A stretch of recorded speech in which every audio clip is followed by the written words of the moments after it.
గొయ్యి తవ్వి తవ్వి అలసిపోయారు కదా, అందుకే వాటర్ తీసుకుని వచ్చాను. డబ్బులు ఏమైపోయాయని కంగారు పడుతున్నారా? నేనే తీశాను.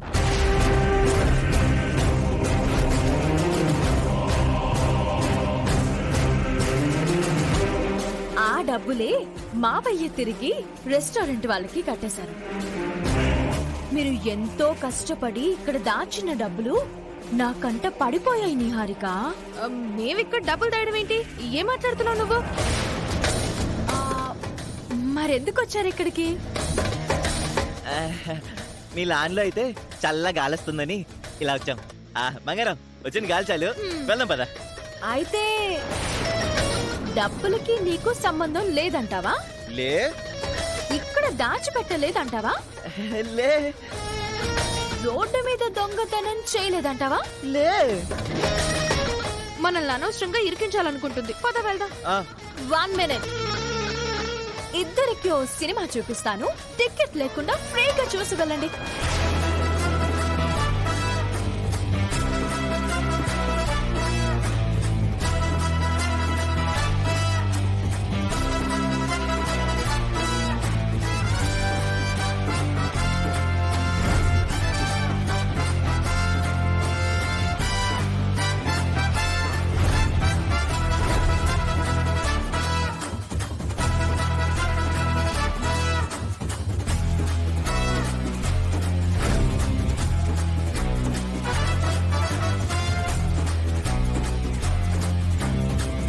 ఇప్పుడేమంటావు బావా?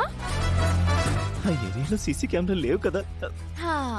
ఇప్పుడు దొరికావుగా. ఏదో ఫ్లోలో వచ్చేసింది. డబ్బులు మిస్ అయ్యాయని తెలిసిన తర్వాత నుంచి నా ఎంక్వైరీ మొదలైంది. పోలీసుల సహాయంతో సీసీటీవీ ఫుటేజ్ ని సంపాదించాను. అప్పుడు ఇంటి దొంగ గురించి తెలిసింది. అది నేను కాదు, ఏఐలో క్రియేట్ చేసేట్టున్నారు. ఈ మధ్య ఏఐ బాగా ఫేమస్ అయిపోతుంది కదా. అవునవును, అంతే అయ్యుంటుంది.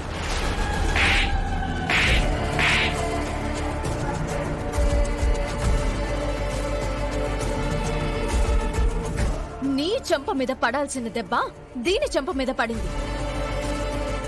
బావవి కదా, అందుకే ఆలోచించి ఆగిపోయాను.